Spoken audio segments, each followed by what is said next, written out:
Hello guys, welcome back again to my channel. Bersama saya Hansen di sini, dan seperti biasanya setiap harinya saya akan buatkan video seputar cryptocurrency. So, bagi teman-teman yang tertarik seputar cryptocurrency, boleh aja langsung bantu saya like dan juga subscribe. Jangan lupa juga untuk hidupkan lonceng notifikasinya supaya teman-teman nggak ketinggalan update terbaru seputar cryptocurrency. Oke, pada hari ini guys, kembali kita akan bahas seputaran Bitcoin, dan seperti biasa kita akan mulai dari coin market cap terlebih dahulu. Pada hari ini secara global market cap crypto berada di angka 2,21 triliun dolar atau naik sekitar 1,25%. Nah, Bitcoin sendiri berada di angka 47.054 dolar, naik 1%, Ethereum 3.720, kemudian Binance Coin 511 dolar, Solana 171, Cardano 1,34, XRP 0,83, Terra Luna 86 dolar, dan Polkadot tetap berada di urutan ke-10 dengan harga 26,58 dolar. So, overall hari ini kita melihat market rata-rata dalam keadaan hijau, walaupun ya kenaikannya nggak signifikan guys. Kalau altcoin rata-rata naiknya ya 2%, 1%, 2% gitu ya. Dan untuk top performer di top 10 coin hari ini adalah di Terra Luna ya guys, dengan kenaikan sebesar 6% ke 86,58 dolar. So, itu adalah outlook sementara dari beberapa top coin yang ada. Sekarang kita masuk dulu ke beberapa berita dan data terbaru hari ini.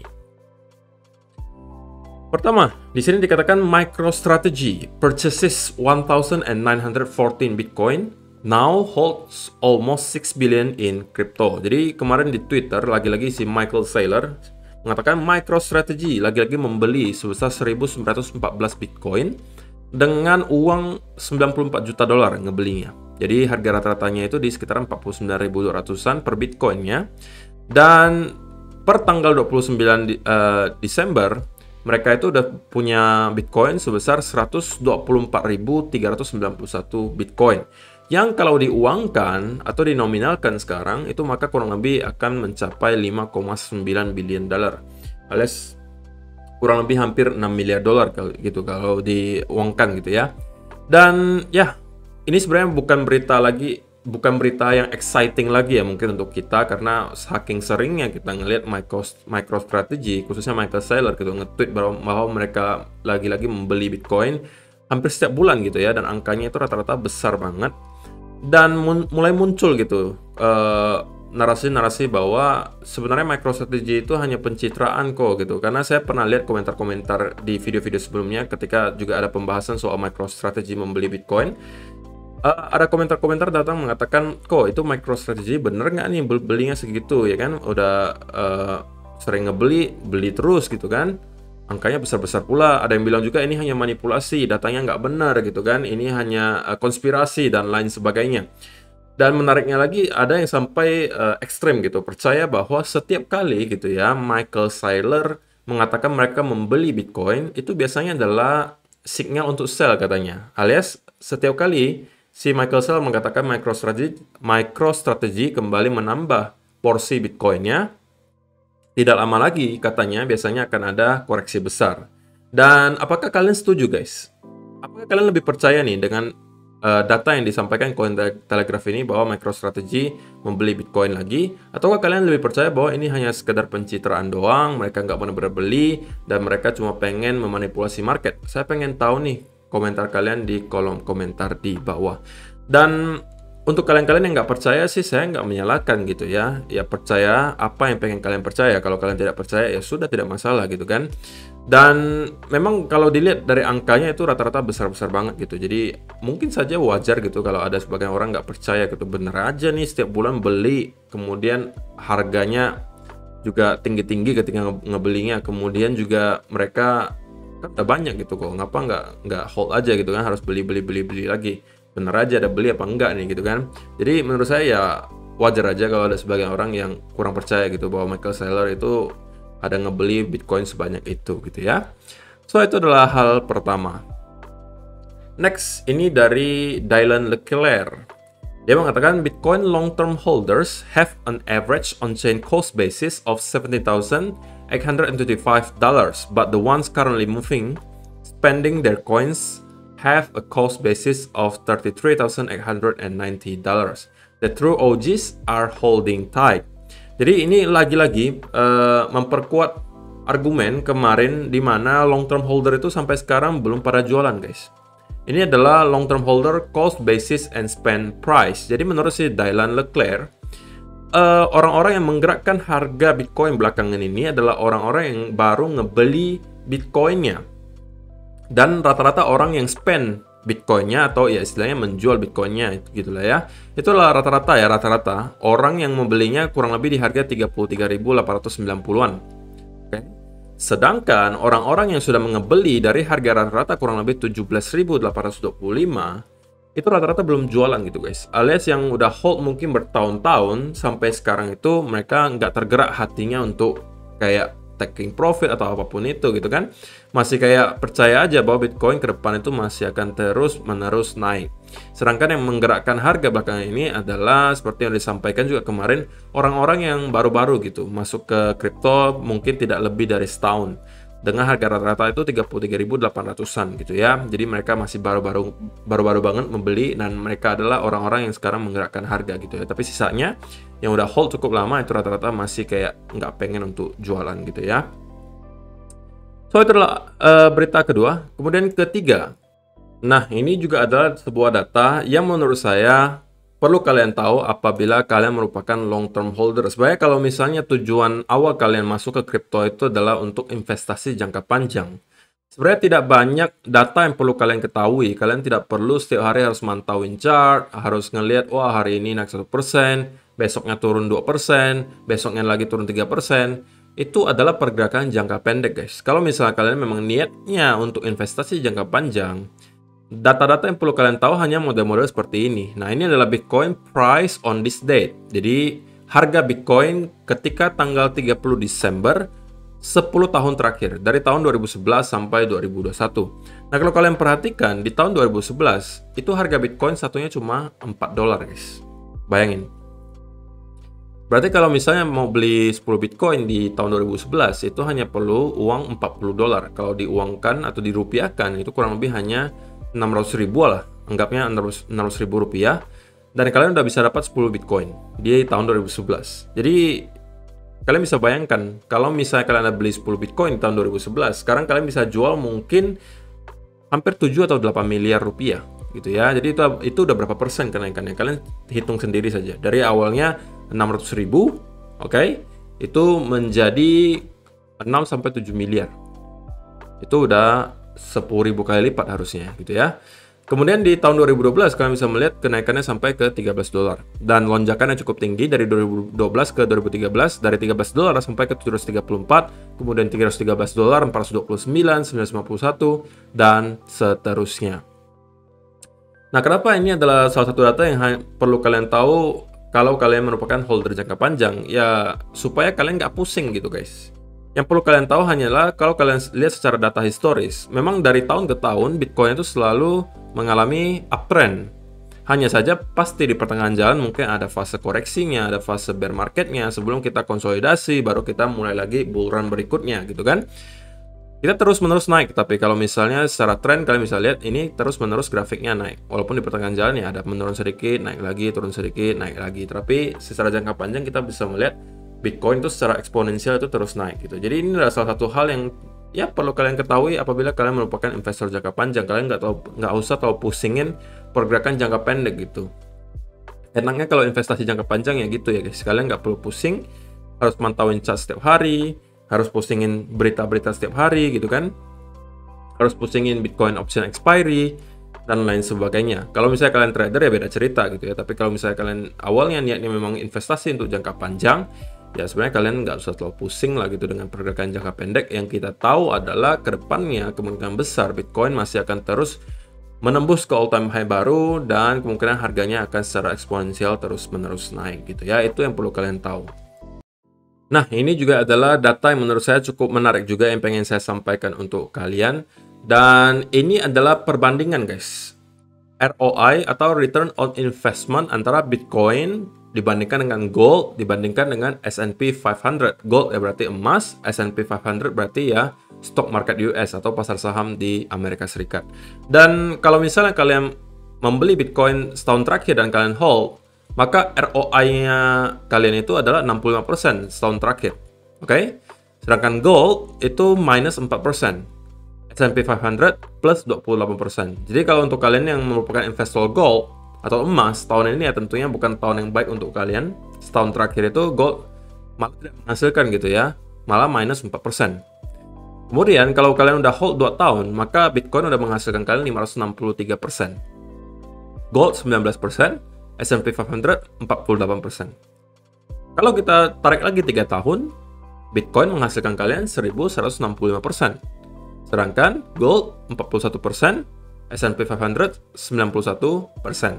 Tapi menariknya, apabila kalian tarik ke 10 tahun terakhir, itu perbandingannya udah jauh banget gitu guys. Jauh banget. 10 tahun terakhir. Kalau kalian misalnya udah hold Bitcoin dari 10 tahun yang lalu, maka ROI kalian sekarang adalah 945.760%. Bandingkan dengan gold 16%. S&P 500 280%. So, mungkin kalian bisa melihat bahwa secara ROI dekade terakhir ini, satu dekade terakhir ini atau 10 tahun terakhir ini, Bitcoin jauh melampaui kedua aset kelas yang lain. Gold dan S&P 500 itu kayak nggak ada apa-apanya gitu. Return on investment-nya itu jauh banget. 900.000% dibandingkan dengan 16% dan 280%. Nah, hitung saja, itu cuma persentasenya seberapa dibandingkan ROI di Bitcoin. Dan kalau misalnya kalian lihat gold, malah kayak gimana ya, 16% kalian hold selama 10 tahun, kalian investasi di emas 10 tahun, itu kalian cuma menghasilkan 16%. Menurut saya itu nggak terlalu worth it gitu guys ya. Mungkin ada sebagian orang yang berargumen bahwa, tapi kan gold itu yang paling stabil kok. Ya kan? Ketika ada market crash dan lain sebagainya, ya gold tetap value-nya sama gitu. Jadi mempertahankan value aset kita. Oke, tetapi apakah menurut kalian, kalau misalnya orang-orang awam seperti kita, yang uangnya nggak banyak-banyak banget gitu ya, apakah 16% 10 tahun itu bisa membuat kita kaya raya? Saya rasa jawabannya adalah tidak gitu ya. Tujuan kita satu-satunya investasi adalah, mungkin bukan satu-satunya, tapi salah satu tujuan utama kita investasi adalah tentunya untuk menghasilkan return yang besar, supaya kita bisa financial free gitu ya, mendapatkan financial freedom gitu kan. Kalau misalnya 10 tahun terakhir saja kita hanya menghasilkan 16%. Jadi kalau misalnya 10 tahun lalu saya invest emas 100 juta rupiah katakanlah, maka hari ini uang saya hanya akan kurang lebih 116 juta rupiah. Kaya nggak kira-kira? Ya jawabannya harusnya enggak gitu ya. Tapi saya paham dengan argumen sebagian orang soal gold itu, katanya kalau gold itu paling aman kok. Dia volatilitasnya rendah banget gitu kan. Jadi ketika market crash, biasanya orang larinya ke gold gitu kan, sebagai safe haven dan lain sebagainya. Oke, tetapi argumen saya adalah, kalau misalnya kita sebagai orang-orang awam, orang-orang kecil yang retail-retail ini, yang modalnya nggak seberapa, kalau investasi di sebuah aset kelas yang menghasilkan hanya 16% 10 tahun, nggak bakalan kaya guys. Gitu kan? Lebih mending saya, kalau misalnya kalian mempunyai argumen seperti itu, ya at least kalian melakukan apa? Diversifikasi gitu kan? Itulah pentingnya kenapa kalian selalu dipesan kalau investasi itu jangan taruh semua telur dalam satu keranjang. Oke? Kalian harus melakukan diversifikasi karena kalian tidak bisa menebak secara pasti pada waktu yang akan datang aset kelas mana yang performanya akan terbaik, itu kalian akan sulit menebaknya gitu. Oke, walaupun secara data ya 10 tahun terakhir kita bisa melihat jawabannya adalah Bitcoin gitu kan. Tetapi untuk satu dekade ke depan ya kita tidak ada yang tahu gitu performa aset kelas yang ini nanti seperti apa, kita nggak bakalan tahu gitu kan. Bisa jadi nanti malah tiba-tiba gold meroket kencang gitu kan, nggak ada yang tahu. S&P 500 bisa tiba-tiba misalnya down atau crash misalnya, nggak ada yang tahu juga.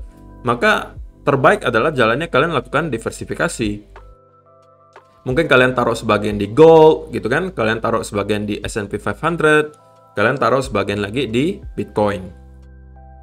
Jadi kalau secara profil resiko, saya rasa gold memang adalah salah satu yang paling aman. Tetapi biasanya kalau misalnya sudah aman, kalau sudah low risk, ya biasanya juga hasilnya adalah low gain. Jadi ini adalah 3 kategori menurut saya guys. Kalau gold itu low risk, ya low gain juga. Tapi S&P 500 ya medium gitu. Gainnya lumayan, risknya juga lumayan. Kalau Bitcoin yang versi high-nya gitu, kayak kalian main game, ada yang tingkat easy, ada yang tingkat normal, ada yang tingkat export gitu kan, ada tingkatannya. Tergantung kalian maunya yang mana. Tapi menurut saya yang terbaik diversifikasi. Kalian ada sebagian aset kalian aman di gold, kalian juga taruh di S&P 500, kalian taruh juga di Bitcoin. Jadi aset kalian itu bakalan terjaga nilainya gitu ya. Kalau satunya turun, satunya naik, ya tetap terjaga aset kalian. Satunya atau lebih baiknya tiga-tiganya naik gitu kan, ya kalian bisa cuan semuanya. Jadi itu adalah menurut saya gitu ya. Saya juga pengen tahu sih komentar kalian kira-kira kalau kalian-kalian ini yang sebagai kebanyakan mungkin penonton saya itu adalah milenial gitu ya, atau yang umur-umur 20 sampai 30-an tahun lah. Saya pengen tahu, ada nggak dari kalian itu yang masih terpikirkan di benak kalian itu untuk investasi gold untuk jangka panjang? Saya pengen tahu komentar kalian dan jawaban kalian di kolom komentar di bawah. So, itu adalah berita dan data terbaru hari ini. Kita sekarang masuk dulu ke chartnya Bitcoin. Dan kita mulai dari daily chart terlebih dahulu ya guys. Daily chart, kalau misalnya kalian perhatikan di daily chart, kemarin kita juga masih tertahan nih guys. Di sekitaran area 46.000 sampai 47.000. Sekali lagi guys, ini adalah fase membosankan Bitcoin, dimana kita dalam fase sideways-nya cukup panjang. Apa boleh buat, market memang lagi pengen sideways. Tugas kita sebagai seorang investor ya pastinya harus sabar gitu ya. Kalau kalian trader, kalau kalian traders, ya tentunya kalian juga harus sabar. Karena kalau kalian trading dalam keadaan sideways, apalagi kalau kalian swing trade gitu ya, mungkin itu nggak terlalu worth it. Kecuali kalau kalian scalper gitu. Bisa jadi kalian bisa curi-curi dikit, bisa lah ya. Tapi kalau kalian untuk swing trade, kemudian untuk day trading, kalau sideways itu kadang gimana ya, agak sulit gitu. Dan nggak terlalu worth it. Dan kalau misalnya kalian lihat di 4-hour chart, ataupun mungkin 1-hour chart gitu kan, maka yang bisa kita temukan sekarang adalah adanya potensi kita membentuk inverse head and shoulder gitu ya. Dan neckline-nya di mana? Neckline-nya akan berada di sekitaran sini. Maka ketika kita breakout dari sini kemudian mendapati retest, maka bisa jadi kita akan kembali melanjutkan trend. Mungkin bisa kembali nge-retest lagi ke angka 50-an ribu gitu ya. Tetapi dengan catatan kita mampu breakout dari sini. Oke, kemudian retest. Dan tentunya yang perlu kita pantau adalah sebelum kita nyampe di sekitaran angka 50.000 adalah tentunya area Fibonacci retracement 0,618 yang merupakan golden pocket di sekitaran area sini lah guys. Nah, kenapa di sekitaran sini harus diperhatikan kok? Nah, kalau misalnya kalian zoom out sedikit, maka di sekitaran area sini sebelumnya adalah area yang sangat sulit ditembus oleh Bitcoin. Atau cukup sulit lah, at least gitu ya. Di sini ada resistance, resistance, resistance, support, dan resistance. Oke? Jadi area ini menurut saya adalah area minor resistance. Major resistance-nya tetap masih akan berada di $50.000, tapi probabilitasnya bahwa kita akan nyampe ke angka 50.000 sudah akan lebih tinggi apabila kita sudah mampu break dari area ini. Oke, dari area 49.000 sampai 49.500 ini. Kalau misalnya kita lakukan break dari sini, at least kita akan nyampe ke sekitaran area di sini saya rasa. Kita mampu break dari inverse head and shoulder di sini, kita akan kemungkinan besar kembali nge-retest area 49.000-an. Kalau ini mampu ditembus, maka next areanya akan ada di sekitaran $50.000. Oke?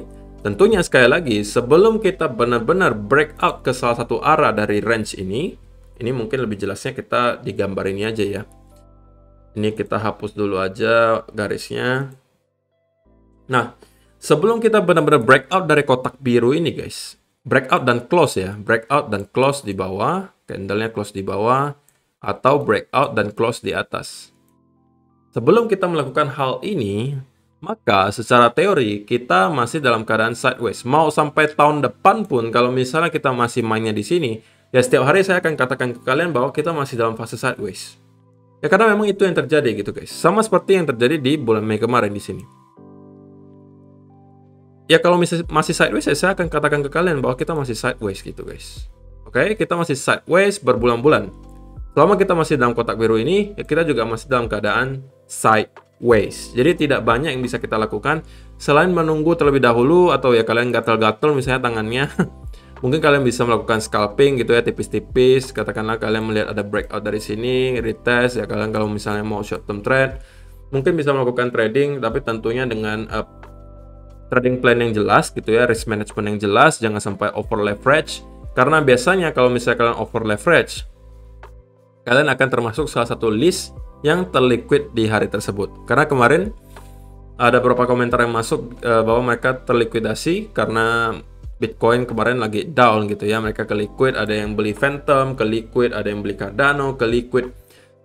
Itu rata-rata kalian ke liquid itu bukan karena apa ya? Bukan karena kesalahan kalian, tapi kelalaian lebih bukan kesalahan juga sih ya. Kesalahan kalian adalah kalian kemungkinan besar tidak memakai stop loss. Oke, kemungkinan besar itu pasti nggak pakai stop loss. Karena, kenapa saya bisa bilang kemungkinan besar kalian nggak pakai stop loss? Atau kedua, kalian over leverage. Oke, kalian pengennya cuannya banyak dalam waktu yang singkat. Itu udah dua racun paling berbahaya di trading, guys. Trading future paling bahaya dua racun itu. Pertama, kalian males pakai stop loss. Kedua, kalian over leverage, pengennya cuannya cepet, banyak, langsung pengen kaya gitu. Kalau hoki-hoki kalian benar, kalian akan mendapatkan cuan yang lumayan banyak. Tapi kalau misalnya sial-sialnya salah, kalian langsung ke liquid. Dan saya rasa over leverage tidak akan pernah menjadi baik untuk kalian. Kenapa? Kalau katakanlah anggapan kalian melakukan trading pertama, leverage-nya super tinggi, kalian hoki gitu kan? Analisanya benar, kalian mendapatkan cuan yang banyak. Kira-kira, apakah kalian akan berhenti saat itu? Saya rasa tidak. Yang akan kalian lakukan apa selanjutnya? Kalian akan kembali masuk ke market dengan tingkat leverage yang sama, oke, tinggi juga, supaya apa? Kalian berpikir, wah, tadi saya cuannya banyak nih, bisa lebih banyak lagi nih sekarang nih, modal saya udah makin besar. Hajar lagi. Kedua kali, oke, hoki lagi misalnya. Benar lagi, kalian dapat lagi cuan besar, katakanlah, gitu kan? Apa yang kalian lakukan? Kalian udah mulai overconfidence nih. Kalian merasa, wah, market lagi, kayaknya lagi hoki nih saya di market nih. Hajar lagi. Ketiga kalinya, hajar, pakai over leverage, karena modal udah mulai besar nih. Seiring dengan besarnya modal kalian, leverage kalian juga makin besar, marginnya makin besar. Dihajar terus. Ujung-ujung kalau kena sial sekalinya, kalian over leverage, kemudian pastinya malas pakai stop loss. Hasil jerih payah kalian yang sudah kalian kumpulkan mungkin berbulan-bulan, bertahun-tahun, itu bisa hilang dalam sekejap, guys. Dan saya nggak pengen itu terjadi ke kalian. Makanya selalu saya pesan, guys, kalau misalnya dalam keadaan market yang masih labil seperti ini, atau kapanpun lah kalian trading, mau dalam keadaan market seperti apapun, dua racun itu jangan sampai kalian makan. Pertama, stop loss jangan sampai tidak ada. Kedua, leverage-nya dikondisikan, guys. Oke, jangan sampai leverage-nya besar banget. Sampai-sampai mungkin ketika Bitcoin harganya cuma naik turun $1.000, kalian udah bisa ke liquid. Itu artinya kalian udah pakai leverage yang berlebihan. Oke? Kalau misalnya kalian pakai leverage berlebihan, otomatis mental kalian juga bakal gampang goyah. Itu nanti cycle-nya bakal nggak bagus semua. Jadi efek domino jadinya, guys. Oke? Jadi jangan lakukan hal tersebut. Usahakan kalau kalian pengen trading, belajarlah dulu basic-nya, kemudian mentality-nya harus seperti apa, kemudian kalian harus tahu risk management kalian, trading plan kalian harus jelas. Ya itu semuanya harus dipelajari. Memang harus seperti itu, guys. Karena menjadi seorang trader ya memang tidak mudah. Kalau mudah menjadi seorang trader, tidak mungkin data statistik menunjukkan 97% traders itu gagal. Ya kalau gampang, ya harusnya 97%-nya berhasil dong. Tapi ini datanya memang 97% orang-orang yang mencoba trading gagal. Nah, kenapa bisa? Ya karena memang tidak mudah, guys, menjadi seorang traders. Oke? Masalah mentality itu susah. Mental kita kadang itu, kalau misalnya kalian masih newbie, masalah utamanya ada di mental biasanya. Kalau soal teknik analisa, saya rasa kalian 1-2 minggu belajar juga udah bisa, guys. Apalah susahnya kalian mencari area support and resistance? Apalah susahnya kalian menarik trend line, gitu kan? Kalau dilihat, simple saja. Tapi kalau misalnya kalian sudah terjun langsung, tidak akan semudah itu. Karena yang bermain nanti adalah psikologi kalian. Makanya saya selalu pesan, guys, jangan nggak pakai stop loss, jangan juga over leverage. Selalu saya pesan, dan mudah-mudahan kalian bisa menerapkan hal tersebut gitu ya. So itu aja sih untuk hari ini, guys. Terima kasih yang sudah menonton sampai selesai. Ini kayaknya hari ini videonya panjang banget saya rasa. Semoga kalian nggak bosen gitu ya. Kalau misalnya kalian suka, mohon bantuan like-nya. Terima kasih yang sudah selama ini bantu like. Dan kita akan bertemu lagi di video berikutnya. Ya, sebelum videonya besok dimulai, saya pengen ucapkan dulu selamat ulang tahun. Selamat tahun baru 2022 untuk kalian semua. Ya, semoga di tahun yang baru ini kalian bisa mendapatkan cuan yang luber-luber. Amin. Oke, itu aja guys. See you next video.